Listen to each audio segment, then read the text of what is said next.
আসসালামু আলাইকুম। আন্তর্জাতিক সংবাদে আপনাদের সবাইকে স্বাগতম। শুরুতেই থাকছে সংবাদ শিরোনাম। সোমালিল্যান্ডকে রাষ্ট্র হিসেবে স্বীকৃতি দিলে ইসরায়েলকে চরম মূল্য দিতে হবে, কড়া হুঁশিয়ারি ইয়েমেনের হুথি বিদ্রোহীদের। হিজবুল্লাহকে নিরস্ত্রীকরণের উদ্যোগ মূলত ইসরায়েলি ও মার্কিন যৌথ পরিকল্পনা, দাবি সংগঠনটির উপপ্রধান নাইম কাসেমের।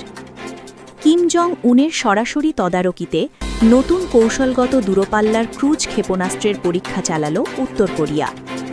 মহাকাশ গবেষণায় বড় পদক্ষেপ, রাশিয়ার রকেটে চড়ে সফলভাবে কক্ষপথে পৌঁছল ইরানের 3টি স্যাটেলাইট। প্রিয় দর্শক, আজকের সংবাদ তো শুনলেন, কিন্তু সোমালিল্যান্ডে ইসরায়েলের এই গোপন ঘাঁটির নকশা আসলে কি? কেন হঠাৎ কিম জং উন সাবমেরিন প্রযুক্তিতে জোর দিচ্ছেন? আর ইরানের মহাকাশ মিশনের আড়ালে কি সত্যিই লুকিয়ে আছে কোনো ভয়ঙ্কর পারমাণবিক পরিকল্পনা?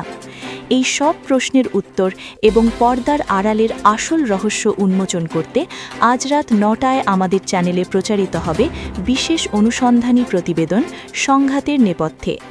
বিশ্ব রাজনীতির এই গোপন সমীকরণগুলো বুঝতে হলে চোখ রাখতে হবে আমাদের পর্দায়। তাই এক্ষুনি আমাদের চ্যানেলটি সাবস্ক্রাইব করুন এবং বেল আইকনে ক্লিক করে রাখুন, যেন রাত 9টায় এই রহস্যের জট খোলার সাক্ষী হতে পারেন আপনিও।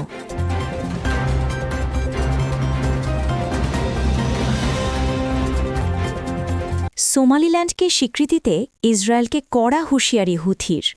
আফ্রিকার শিং বা হর্ন অব আফ্রিকা অঞ্চলে নতুন এক সমীকরণের জল্পনা শুরু হয়েছে, আর তাতেই কড়া হুঁশিয়ারি দিয়েছে ইয়েমেনের হুথি বিদ্রোহীরা। সোমালিয়ার উত্তরাঞ্চলের স্বঘোষিত স্বাধীন অঞ্চল সোমালিল্যান্ডকে যদি ইসরায়েল রাষ্ট্র হিসেবে স্বীকৃতি দেয়, তবে ইসরায়েলি স্বার্থে ভয়াবহ আঘাত হানার হুমকি দিয়েছে হুথি আনসারুল্লাহ মুভমেন্ট। বিভিন্ন আন্তর্জাতিক গণমাধ্যমের খবরে বলা হচ্ছে, লোহিত সাগরে হুথিদের আক্রমণ থেকে বাঁচতে ইসরায়েল সোমালিল্যান্ডে একটি সামরিক ঘাঁটি গড়তে চায় এবং এর বিনিময়ে তারা সোমালিল্যান্ডকে স্বাধীন দেশ হিসেবে স্বীকৃতি দিতে পারে। লোহিত সাগরের বাব আল মানদেব প্রণালীতে হুথিদের ক্রমাগত হামলার কারণে ইসরায়েল ও পশ্চিমা জাহাজের চলাচল মারাত্মকভাবে ব্যাহত হচ্ছে। ইসরায়েল এখন লোহিত সাগরের বিকল্প নিরাপত্তা বলয় খুঁজছে। সোমালিল্যান্ডের অবস্থান কৌশলগতভাবে অত্যন্ত গুরুত্বপূর্ণ। সোমালিল্যান্ড 1991 সালে সোমালিয়া থেকে স্বাধীনতা ঘোষণা করলেও কোনো দেশ তাদের স্বীকৃতি দেয়নি। ইসরায়েল এই সুযোগটি কাজে লাগাতে চাইছে, স্বীকৃতির বিনিময়ে সামরিক সুবিধা। কিন্তু হুথিরা একে দেখছে মুসলিম দেশগুলোর মধ্যে বিভাজন এবং তাদের ওপর নজরদারি বাড়ানোর চক্রান্ত হিসেবে।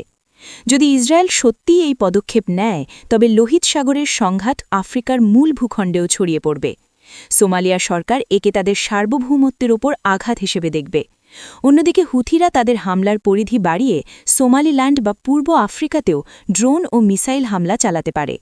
এতে করে ওই অঞ্চলের আন্তর্জাতিক বাণিজ্য রুটটি পুরোপুরি বন্ধ হয়ে যাওয়ার উপক্রম হতে পারে। দর্শক, আমাদের শেষ প্রশ্ন, সোমালিল্যান্ডকে কেন্দ্র করে ইসরায়েলের এই নতুন কৌশল কি লোহিত সাগরের সংকট কমাবে, নাকি এটি সংঘাতকে আরও উস্কে দেবে? কমেন্ট সেকশনে আপনার সুচিন্তিত মতামত জানাতে ভুলবেন না।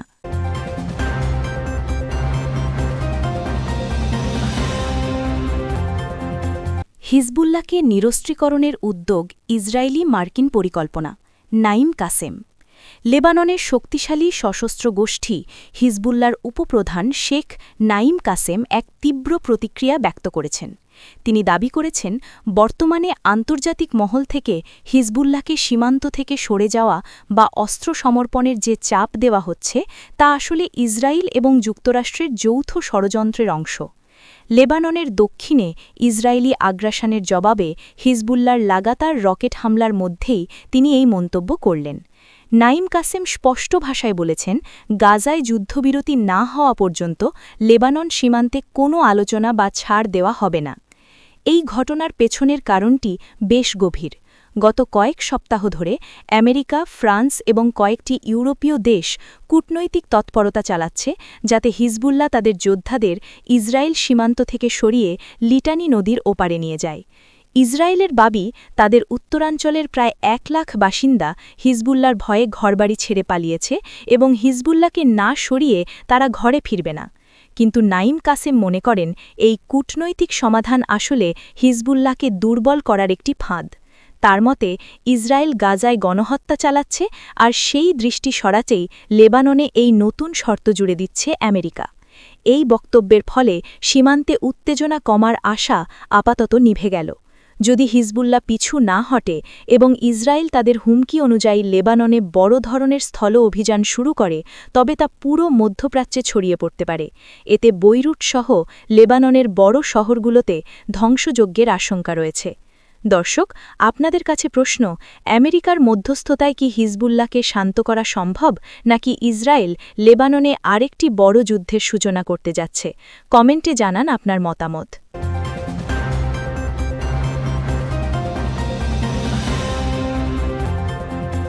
কিমের তদারকিতে দূরপাল্লার ক্রুজ ক্ষেপণাস্ত্র পরীক্ষা উত্তর কোরিয়ার। উত্তর কোরিয়া আবারও তাদের সামরিক শক্তির জানান দিল।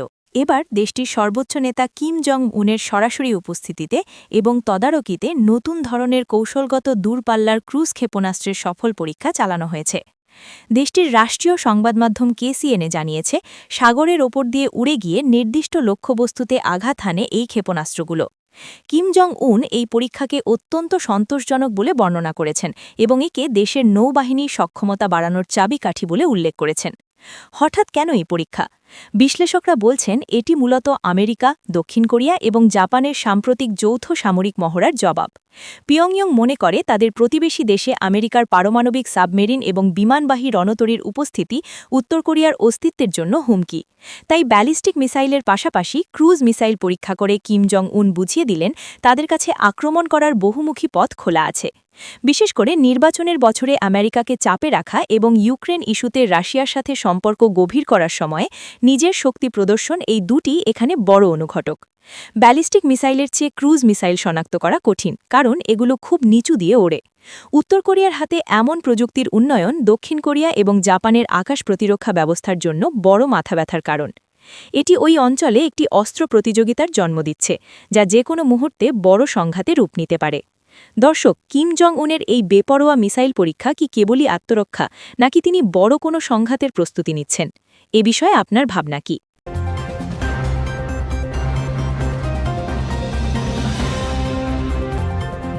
রাশিয়ার রকেটে চড়ে মহাকাশে গেল ইরানের ৩ স্যাটেলাইট। পশ্চিমা বিশ্বের ভ্রুকুটি উপেক্ষা করে মহাকাশ গবেষণায় বড় মাইলফলক স্পর্শ করল ইরান।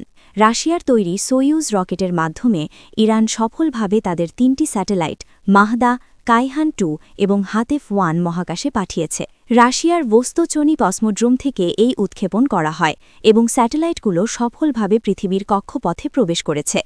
ইরান দাবি করেছে এগুলো মূলত গবেষণা, টেলিযোগাযোগ এবং জিপিএস প্রযুক্তির উন্নয়নের জন্য পাঠানো হয়েছে।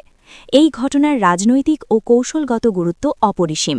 ইউক্রেন যুদ্ধের পর রাশিয়া এবং ইরান উভয় দেশই পশ্চিমা নিষেধাজ্ঞার কবলে পড়েছে, ফলে তারা একে অপরের উপর নির্ভরশীল হয়ে উঠেছে। ইরান তাদের নিজস্ব রকেটের পাশাপাশি রাশিয়ার উন্নত লঞ্চপ্যাড এবং রকেট প্রযুক্তি ব্যবহার করে নিজেদের স্পেস প্রোগ্রামকে দ্রুত এগিয়ে নিতে চাইছে। এটি মূলত পশ্চিমা বিশ্বকে একটি বার্তা দেওয়া যে নিষেধাজ্ঞা দিয়ে তাদের প্রযুক্তিগত উন্নয়ন থামিয়ে রাখা যাবে না।